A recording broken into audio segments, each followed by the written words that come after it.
Si arreglas esta chatarra, nos casamos aquí mismo. En pere de Dian. Si arreglas esta chatarra, nos casamos aquí mismo. Se burló multimillonaria de joven pobre mecánico. 15 minutos después, el sol de Oaxaca caía a plomo sobre la sierra, un calor seco que hacía vibrar el aire sobre el fuselaje de metal. El helicóptero, un pájaro de lujo ahora herido y silencioso, yacía en un claro de tierra rojiza, rodeado por el zumbido de los insectos y el silencio denso del campo. A bordo, el pánico ya se había enfriado, dejando en su lugar una capa fina y pegajosa de frustración. Carmen Machado Fuentes, heredera del imperio Machado Oil, se pasó una mano por la frente, sintiendo el sudor mezclarse con el polvo. Su traje de diseñador, impecable hacía menos de una hora, ahora era un mapa de la desgracia. El piloto, un hombre de rostro pálido y manos temblorosas, repetía excusas técnicas que a ella no le importaban. Su asistente, Rafael, intentaba inútilmente conseguir una señal en su teléfono. Estaban varados, a 80 kilómetros de la civilización, y por primera vez en su vida, Carmen Machado no tenía el control. Fue entonces cuando el sonido de un motor viejo y asmático rompió la quietud. Una camioneta Ford destartalada, de un color azul que alguna vez fue brillante, apareció en el horizonte de polvo, avanzando con una lentitud tenaz. De ella descendió un joven, no tendría más de 30 años. Vestía pantalones de trabajo manchados de grasa y una camisa descolorida por el sol. Su piel era cobriza, sus manos callosas, y en sus ojos había una calma que a Carmen le resultó insultante.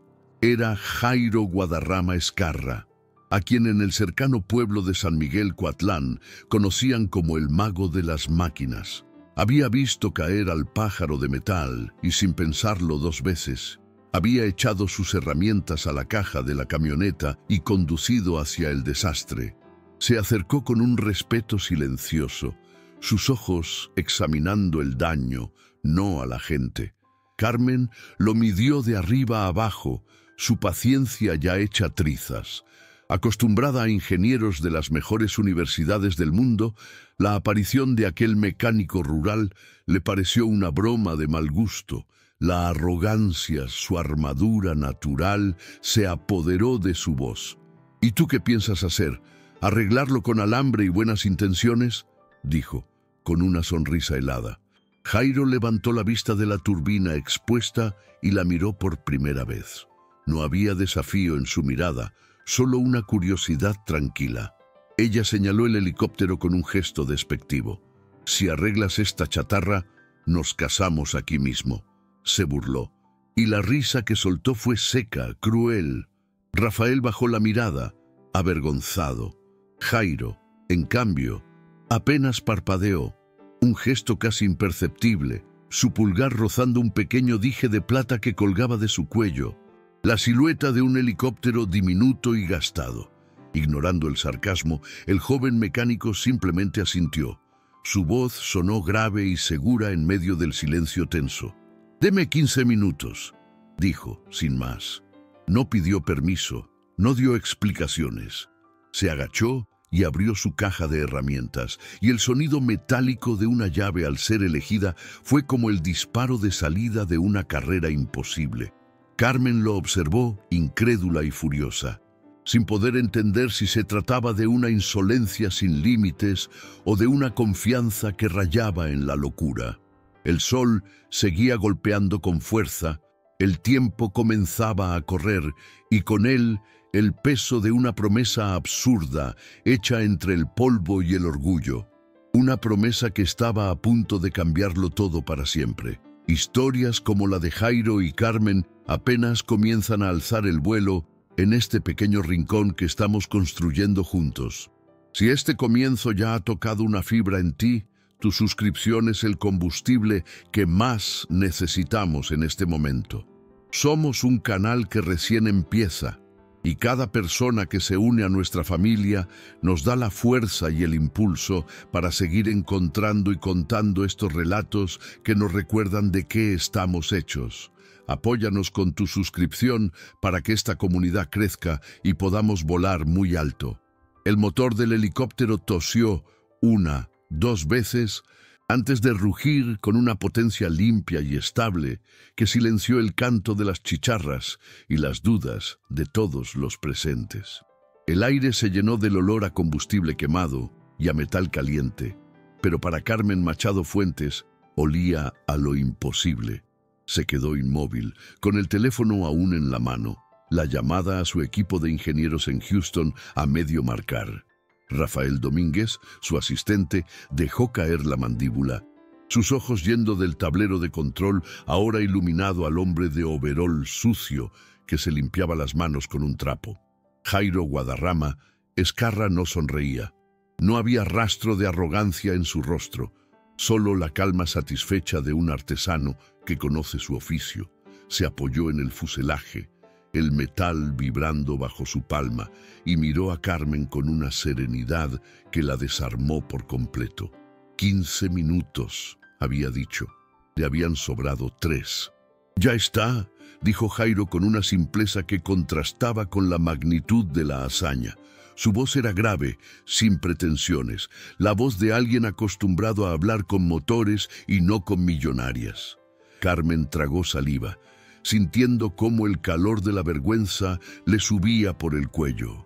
La apuesta, la boda, su burla, todo resonaba en el silencio que siguió al rugido del motor. Buscó en su bolso de diseñador, sacando un fajo de billetes que habría comprado la camioneta de Jairo varias veces. Se lo extendió con mano temblorosa, un gesto automático, la única forma que conocía de resolver problemas y agradecer favores. Él la miró, luego al dinero, y una sombra de decepción cruzó sus ojos. Negó suavemente con la cabeza, un gesto que valía más que 1000 palabras. «No necesito su dinero, señorita», dijo Jairo. Su tono no era de ofensa, sino de una dignidad inquebrantable. «Solo guarde su tarjeta. Uno nunca sabe cuándo podría necesitar hablar con Machado Oil sobre alguna pieza que no llega a la sierra». Metió el pequeño cartón rectangular en el bolsillo de su camisa, justo al lado de un bulto que Carmen no había notado antes. Era un pequeño dije de plata en forma de helicóptero, desgastado por el tiempo y el contacto con su piel. El símbolo la golpeó con una curiosidad insoportable. ¿Quién era este hombre que podía resucitar una turbina con herramientas viejas y llevaba el recuerdo de una máquina voladora pegado al corazón?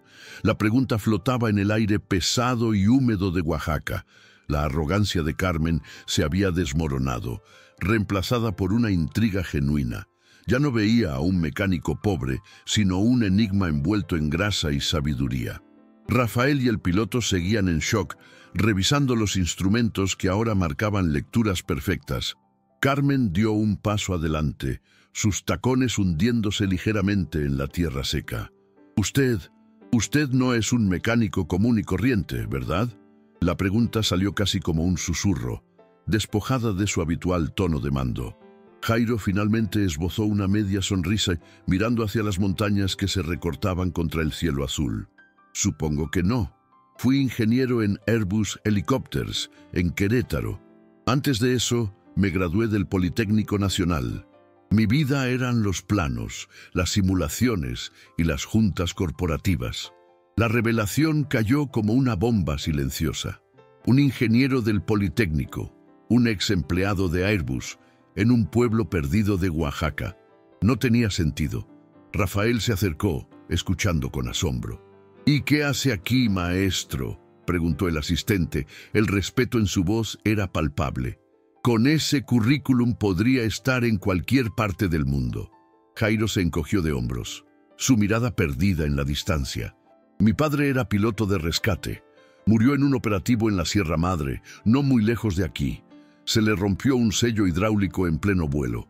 Era una pieza que valía menos que la corbata que yo usaba para ir a la oficina. Después de eso, las juntas, los bonos y los ascensos dejaron de tener sentido. Decidí volver a casa y arreglar lo que de verdad importa: las camionetas que llevan a los niños a la escuela, los tractores que aran la tierra, las máquinas que sostienen a las familias de aquí. La sinceridad de sus palabras golpeó a Carmen con la fuerza de una turbulencia. Su mundo, construido sobre cifras, contratos y poder, de repente se sintió increíblemente frágil y vacío. Toda su vida había estado rodeada de gente que quería algo de ella: su dinero, su apellido, su influencia. Pero este hombre, con las manos sucias y el corazón a la vista, había rechazado una fortuna y, en cambio, le había dado una lección de propósito que ninguna escuela de negocios podría enseñar. Sintió una extraña necesidad de entender más, de ver el mundo a través de sus ojos. «Permítame invitarle un café», dijo ella, su propia voz sorprendiéndola por su humildad. «En el pueblo es lo menos que puedo hacer». Jairo la estudió por un momento y luego asintió. «Conozco un lugar. Doña Lupita hace el mejor café de olla de toda la región». El café de Doña Lupita no era más que una pequeña habitación con 3 mesas de madera y un aroma embriagador a canela, piloncillo y grano tostado. El lugar estaba lleno de vida, de risas de niños que corrían por la plaza y del murmullo de las conversaciones de los ancianos. Por primera vez en años, Carmen se sintió anónima, una extraña en un universo que funcionaba con sus propias reglas, muy distintas a las de los consejos de administración. Doña Lupita, una mujer mayor con trenzas plateadas y una sonrisa cálida, les sirvió 2 tazas de barro humeantes. Carmen tomó un sorbo y sus ojos se abrieron de par en par. Era el café más delicioso, complejo y reconfortante que había probado en su vida, superando a cualquier mezcla exótica servida en tazas de porcelana fina en París o Milán. Mientras bebían, Jairo le contó historias del pueblo. No eran anécdotas de grandes logros, sino relatos de solidaridad, de cómo la comunidad se unió para reconstruir el techo de la escuela, de cómo compartían la cosecha cuando la sequía apretaba, de la dignidad de la gente que encontraba valor no en lo que poseía, sino en lo que era. Carmen escuchaba fascinada. Cada palabra de Jairo era una pincelada que pintaba un cuadro de una vida rica en cosas que el dinero no podía comprar: pertenencia, comunidad, propósito. Se dio cuenta de que estaba tan aislada en su torre de marfil como lo había estado en el helicóptero averiado. Su mundo era una jaula dorada, y este hombre sencillo le estaba mostrando la llave. La tarde se convirtió en noche. Las luces de la plaza se encendieron, creando un ambiente mágico y acogedor. Estaban a punto de despedirse cuando un hombre irrumpió en el café, con el rostro pálido y sudoroso por la angustia. «Jairo, por favor, es mi esposa». «El bebé ya viene y la camioneta no arranca», gritó el hombre, su voz quebrada por el pánico. Era Pedro, un joven agricultor del otro lado del cerro. El hospital más cercano estaba en Oaxaca, a casi 2 horas por un camino de terracería traicionero. Jairo se levantó de un salto, su calma profesional reemplazada por una urgencia desesperada. Corrió hacia la camioneta de Pedro, abrió el capó y se sumergió en el motor, pero la falla era grave. No había tiempo. La mujer, Elena, estaba en la parte de atrás, sus gemidos de dolor cortando el aire nocturno. Carmen observaba la escena, sintiéndose completamente inútil. Su dinero, sus contactos, todo su poder no servía de nada en ese momento. Vio la desesperación en los ojos de Jairo, la misma concentración que había tenido al reparar su helicóptero, pero ahora teñida de impotencia. Y entonces, una idea, tan loca como brillante, se formó en su mente. Corrió hacia Jairo, que luchaba con un cableado rebelde. «¡El helicóptero!», exclamó ella, su voz firme y clara. «Podemos llevarla en el helicóptero». Jairo la miró, incrédulo. Luego, la comprensión iluminó su rostro. Era una locura, un riesgo, pero era la única oportunidad que tenían. Sin dudarlo, corrieron de vuelta al descampado, ayudando a Pedro a llevar a su esposa con cuidado. Pocos minutos después, bajo un manto de estrellas tan brillantes que parecían al alcance de la mano, las hélices del helicóptero volvieron a cortar el aire de la noche oaxaqueña. Carmen, sentada junto al piloto, observaba cómo las luces del pequeño pueblo de San Miguel Coatlán se hacían cada vez más pequeñas. A su lado, Jairo consolaba a Elena, sosteniendo su mano y hablándole en voz baja y tranquilizadora. En ese vuelo, algo cambió dentro de Carmen para siempre.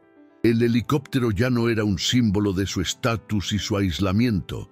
Se había convertido en un instrumento de esperanza, un puente entre la vida y la muerte. El viaje de 80 kilómetros que antes representaba un inconveniente, ahora era una carrera contra el tiempo por salvar 2 vidas. Aterrizaron en el helipuerto del hospital de Oaxaca justo a tiempo. Mientras los médicos se llevaban a Elena, Pedro, con lágrimas en los ojos, abrazó a Jairo y luego, para sorpresa de Carmen, la abrazó a ella también. Gracias, señorita, gracias a los 2. Nunca lo olvidaremos. Horas más tarde, un médico salió para darles la noticia. Tanto la madre como el bebé, un niño sano, estaban perfectamente bien. Invitaron a Carmen y a Jairo a conocerlo. Al sostener al pequeño recién nacido en sus brazos, una criatura diminuta y perfecta, envuelta en una manta, Carmen sintió una oleada de emoción tan poderosa que la dejó sin aliento. No era la satisfacción de cerrar un negocio millonario ni la adrenalina de una adquisición hostil. Era algo más profundo, más real. Era la sensación de haber marcado una diferencia, de haber conectado con la humanidad de una manera que nunca creyó posible. Era propósito. A la mañana siguiente, mientras el sol teñía de oro las calles de Oaxaca, Jairo la encontró en la cafetería del hotel. Ella no había dormido, pero no se sentía cansada. Se sentía viva. «Mañana es la fiesta patronal en San Miguel», dijo él, su voz suave. «Hay música, comida, baile. El pueblo entero celebra. Debería verlo antes de irse».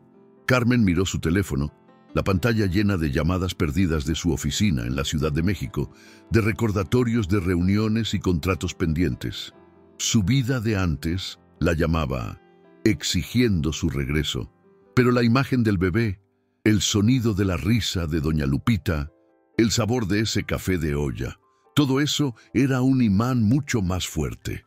«Tal vez me quede un día más», dijo, y la sonrisa que le devolvió Jairo valía más que todo el petróleo de su imperio. Cuando llegaron a San Miguel Coatlán, el pueblo era una explosión de color y alegría. Cadenas de banderolas de papel picado cruzaban las calles. La música de una banda local llenaba el aire y el olor a tamales y chocolate caliente lo impregnaba todo.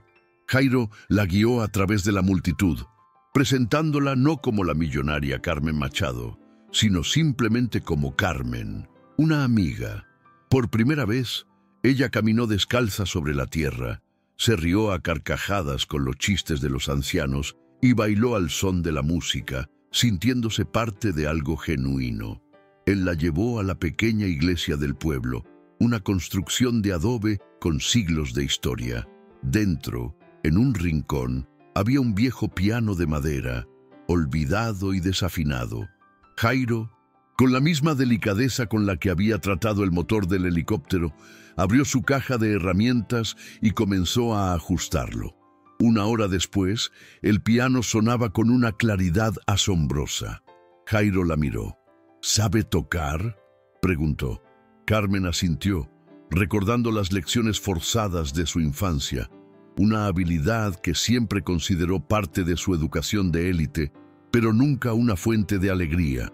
Se sentó en el taburete desgastado, sus dedos rozando las teclas de marfil amarillento, y entonces comenzó a tocar.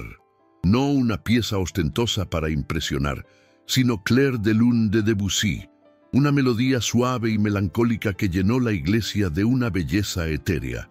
La música fluía de ella, contando la historia de su soledad, de su anhelo, de la transformación que estaba viviendo. Jairo se quedó a su lado, escuchando en silencio, su mirada fija en ella, entendiendo todo lo que la música decía. Cuando la última nota se desvaneció en el aire, un silencio cargado de emoción los envolvió. Las lágrimas corrían por las mejillas de Carmen, pero no eran de tristeza, eran lágrimas de liberación. Jairo levantó una mano y con una ternura infinita le secó una lágrima con el pulgar.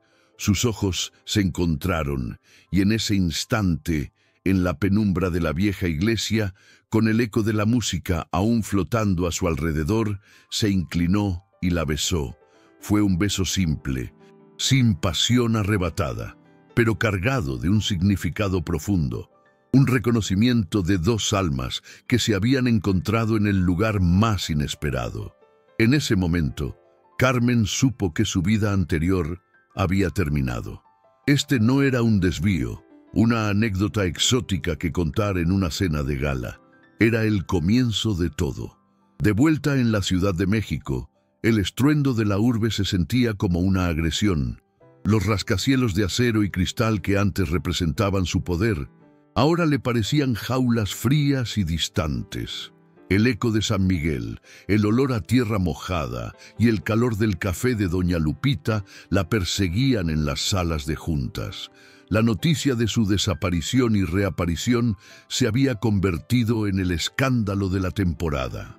Los titulares sensacionalistas no tuvieron piedad. La reina del petróleo, perdida en la sierra, se enamora de un mecánico de pueblo. Las fotos borrosas de ella, descalza y sonriente en la fiesta patronal, circulaban como pólvora, acompañadas de burlas y especulaciones que cuestionaban su juicio y su capacidad para dirigir el imperio Machado Oil. Su mundo, antes tan predecible y controlado, se había vuelto un circo, pero la mujer que regresó de Oaxaca ya no era la misma que se había subido a ese helicóptero. El miedo, la vulnerabilidad y la conexión genuina la habían despojado de su armadura. En la primera reunión con el consejo directivo, todos esperaban verla frágil, avergonzada, lista para esconderse del ojo público. En cambio, encontraron a una Carmen serena, con la mirada firme y una determinación que no conocían. Se puso de pie, no para dar explicaciones sobre su vida personal, sino para anunciar un cambio radical de rumbo. Con una voz que no admitía réplica, presentó un plan para reestructurar la empresa, diversificando las inversiones hacia energías renovables y creando una nueva división enfocada en el desarrollo social y tecnológico de las comunidades rurales de México. El silencio en la sala fue absoluto, denso como el petróleo que por décadas había sido la sangre de su fortuna. Ignorando las miradas de asombro y los murmullos de desaprobación, Carmen anunció la creación de la Fundación Machado Guadarrama. No sería una organización de caridad para limpiar su imagen, sino un motor de cambio real. Su primer proyecto, el más importante, sería construir un centro de capacitación técnica de alto nivel en San Miguel Coatlán, llevando educación de calidad a los jóvenes de la sierra, para que talentos como el de Jairo no tuvieran que abandonar su hogar para encontrar una oportunidad. Estaba usando su poder, por primera vez, no para acumular más, sino para construir algo que trascendiera el dinero y el prestigio. 10 meses después, el ruido no era de turbinas ni de salas de juntas, sino de las risas de un grupo de niños que rodeaban un viejo piano de pared. En la pequeña iglesia de San Miguel, la misma donde había tocado Claire de Lune, Carmen daba clases de música 2 veces por semana. Su ropa ya no era de diseñador, sino cómoda y práctica, a menudo con una leve mancha de polvo del camino. Se había mudado a una pequeña casa a las afueras del pueblo. y su helicóptero ahora solo volaba para emergencias médicas o para transportar equipo para la fundación. Jairo y ella estaban a punto de casarse y el pequeño bebé que habían ayudado a salvar, bautizado como Jairo Pedro, era ahora el ahijado de ambos. Un recordatorio constante de la noche que lo había cambiado todo. Una tarde, mientras el sol teñía de naranja las montañas, Jairo se sentó a su lado en la banca de la plaza. Tomó su mano y ella sintió el roce del anillo de compromiso. No era un diamante ostentoso, sino una pieza hecha a mano por él mismo. Era una banda de plata oaxaqueña con una pequeña turquesa incrustada, la piedra del viajero y protectora, y grabado con una delicadeza increíble, casi imperceptible, había un diminuto helicóptero, el símbolo del azar que los había unido, ahora sellado como una promesa. Jairo besó sus nudillos, sus manos aún fuertes y callosas por el trabajo en el taller, pero su toque era el más suave que ella había conocido. La gente del pueblo los saludaba con cariño al pasar. Ya no era la millonaria perdida. Era simplemente Carmen, la maestra de piano, la futura esposa de Jairo. En la víspera de la boda, mientras compartían un chocolate caliente bajo el cielo estrellado de la sierra, Jairo se quedó en silencio por un largo rato. Ella notó una sombra de duda en su mirada, algo que él no había terminado de contarle. «¿Qué pasa, Jairo?», preguntó ella, acariciando su mejilla. Él respiró hondo, como si las palabras le pesaran. Le confesó que, semanas atrás, había hablado con el piloto del helicóptero, quien, carcomido por la culpa, le había revelado un secreto. La falla del helicóptero no había sido una casualidad. El piloto, al ver a Carmen consumida por el estrés, trabajando hasta el agotamiento y sin un ápice de vida personal, había decidido tomar una medida desesperada.